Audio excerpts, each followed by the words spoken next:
when you're out on the road and if you get a flat, it's a lot easier just to change the whole tube than it is to patch it.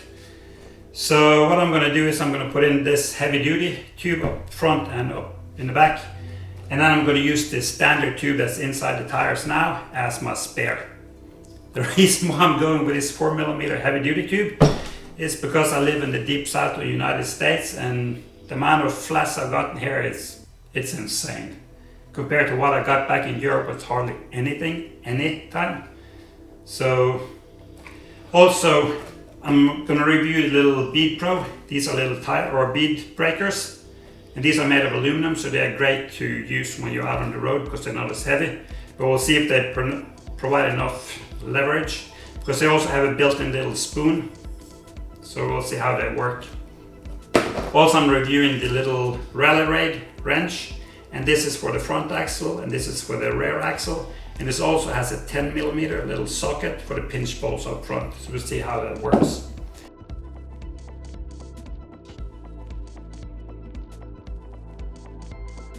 And also have a review of the bead body, and that's to keep the tire in place when you mount it back on so it doesn't slip off. I have a sander stand on my bike. That makes it a lot easier to work on the tires and the wheels. And when you have luggage in the back, it actually makes it easier to work up front, because then the bike is balanced. So once you push it down, the front tire will be off the road. If you don't have any weight in the back of the bike, and if you have a sander stand and you can work on the front, then you need to put something underneath the skid plate to keep the front fork off the ground. So we'll see how it goes.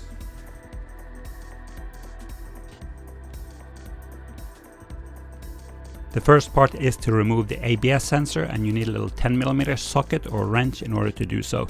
And just tuck the sensor away so you don't damage it when you remove or remount the wheel, because the ABS is literally a lifesaver to have.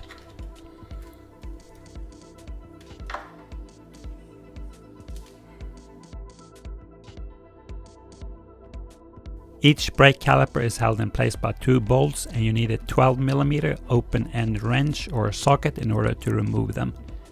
It's always better to use a 6 or a 12 point socket or wrench, and not the 2-sided wrench that's provided with the kit. The reason being, it's easier to round the bolt heads if you just use a 2-sided, and that's also the reason why you should assemble your own toolkit to go with the bike. The calipers are pretty lightweight, so you do not need to hang them up on a piece of stiff wire like you would do on a car.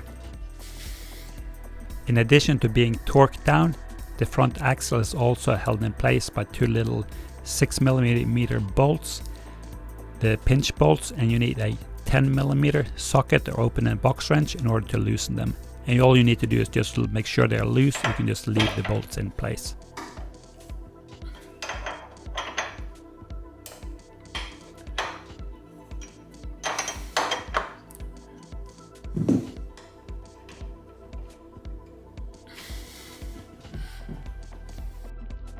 In order to remove the front axle, you need a 19mm Allen socket or the rally raid tool, and the 19mm Allen socket is not included in the toolkit on the bike. This is the toolkit I've assembled over time, and I see I have a little bit too many pliers, but always try to buy quality tools. That's the best tip I can give you regarding tools. You will probably have to use the weight of your body in order to loosen the front axle. Using flip-flops, even if you have a great rubber sole like I'm doing here, is probably not the recommended option. When you remove the axle, just be careful with the 2 little steel sleeves that you don't drop it in the mud if you're out on the road. If you have a center stand and a little bit of luggage, the bike automatically tilts upwards the moment you remove the wheel, which is perfect.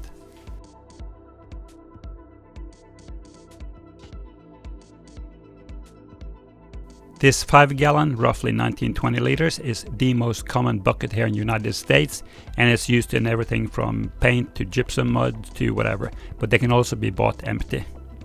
The rim is very sturdy, and it's the perfect place to put your wheel on when you need to change the tube or the tire. After you remove the valve cap, always let all the air out of the tire or tube. The reason being is that when you unscrew the valve stem, if you don't let all the air out, the valve stem might just pop out, and if you're out in the rough and you don't have a spare valve, you're stuck.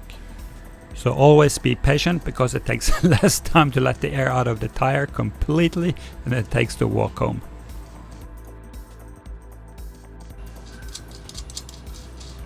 And then you can remove the 1 or 2 nuts from the threaded body.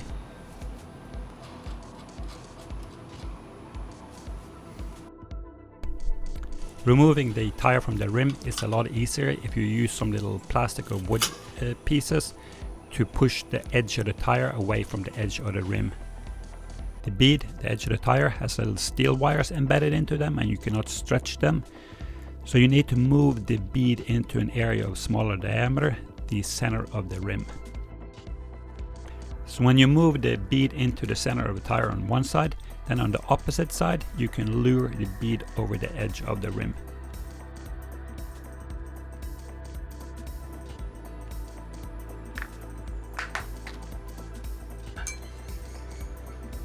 The whole trick to inserting the tire spoon is to move the tire spoon up and down, not from side to side. And of course inserting the hook of the spoon so it grabs around the bead of the tire.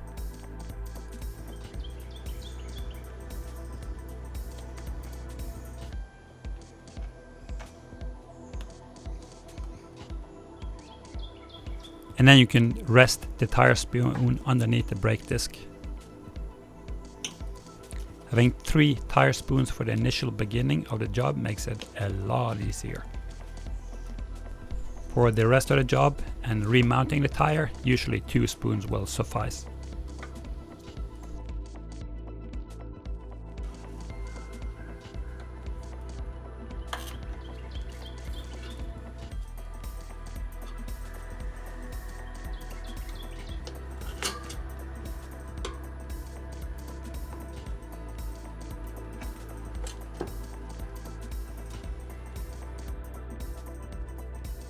When I dismount the tire, I bring both of the sidewalls to the outside of the rim, and then I pry the whole tire, including the tire, off the rim. Just push the rim down inside the tire, and then you use your foot as a stop for the tire, and then you just have to pull on the wheel, and then you just push on the tire and it should pop out. If you got a flat and are changing the tube or patching it, always check the whole inside of the tire for any nails, screws or any foreign objects. And use your eyes, don't use your fingers, because you don't want to get any cuts. The washer goes on the inside of the rim, while the 2 nuts go on the outside of the rim. Just tighten the bottom washer down against the rim by hand, and then you can use tools to tighten the 2 nuts against each other, but do not over tighten the bottom nut against the rim. Then you will destroy the joint between the valve stem and the tube. Some people, they like to snug down a nut on the inside of the rim and then use the other nut on the outside of the rim, and they do this in order to avoid being able to over tighten the nut on the outside of the rim. So whatever floats your boat. Many tires have a directional indicator molded into the sidewall of the tire, so just double check to see if it has before you mount the tire back on the rim. And if it does, just check that you mount it in the correct direction. Be careful with the tube if you have to leave it on the ground so you don't get grit and sand on it, because that might wear a hole over time. It's better just to hang it from the handlebar if you can. With thinner tube, it's best to put a little bit of air into the tube when you put it into the tire, but this tube is so stiff, no air is necessary. After you place the tube inside the tire and you get ready to mount the tire back onto the rim, align the valve in the tube with the hole in the rim. The inexpensive valve tool has a little threaded rod that is meant to use to freshen up the threads on the inside of the valve tube. But you can also use this piece to fish out the valve tube from the rim. Just screw the tool in, pull, and then unscrew it. And then you need to thread one of the nuts onto the valve tube so the valve tube doesn't disappear back into the tire and rim. When I remount the tire, I find it a lot easier just to insert the tube into the tire, and then I bring the whole tire and the tube in from one side. When you pop the tire back onto the rim, you just turn the tire spoon so the little J hook on it, it's facing the rim.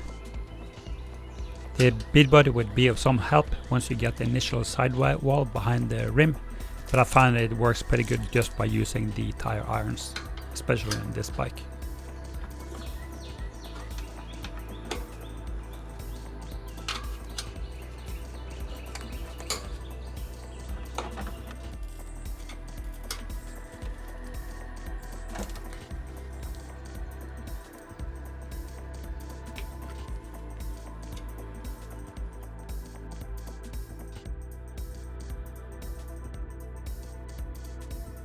When you remount the front wheel, be aware of the two little spacers, the two little pipes that goes between the wheel and the bottom fork, one per side. Use the rally tool or preferably a 19mm Allen bit on a torque wrench in order to tighten the front axle to 53 pound-feet. And as always with a click style torque wrench, stop after the first click. The two pinch bolts are security bolts to hinder the front axle to become loose and should be tightened in a certain specific sequence. Tighten bolt number 1 to 15 pound-feet, then bolt number 2 to 15 pound-feet, and then go back and retighten number 1 to 15 pound-feet.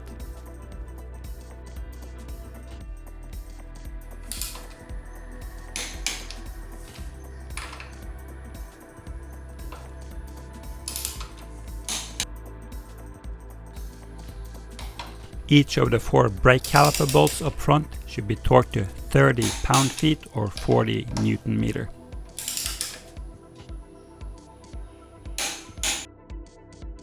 Be careful when you tighten the ABS sensor so you do not over-tighten the bolt.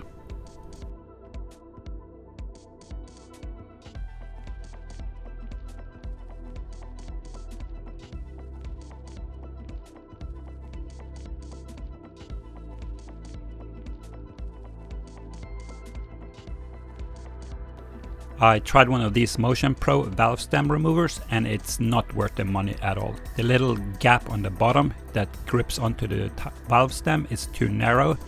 So next time you go to Walmart or your local parts store, just pick up one of these typical ones. Valve stem removers, it's a way better tool at a fraction of the price.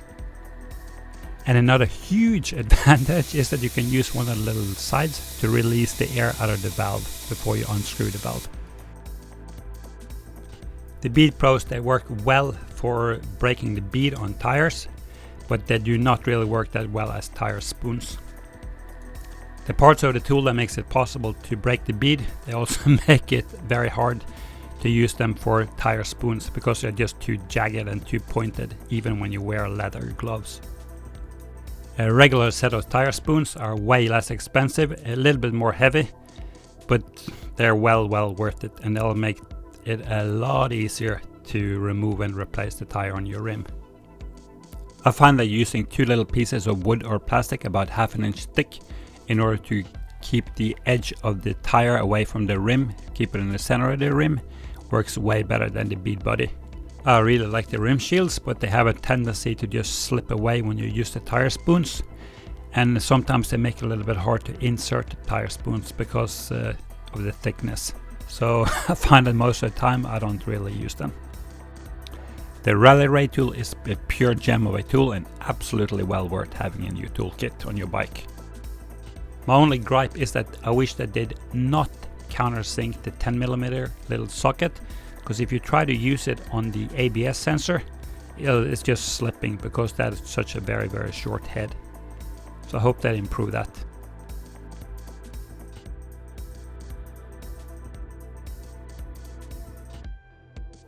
It's quite possible to remove and remount the wheel without removing the brake calipers or nor the ABS sensor, but it's very, very easy to damage either, and you do not want to damage the ABS sensor. It has saved my bacon multiple times. Over time, I've gotten quite a few scratches on the edge of the rims, but you can buy like a hobby paint pen or an automotive paint pen and easily touch up the scratches. Changing the tubes on your bike is one of those tasks you should practice at your house, because it's a lot less frustrating to do it there for the first time than it is to do it out in the middle of nowhere while the rain is blowing horizontally. Good luck and good practice. Thanks for watching. Have a good safe ride. Please subscribe. More videos to follow.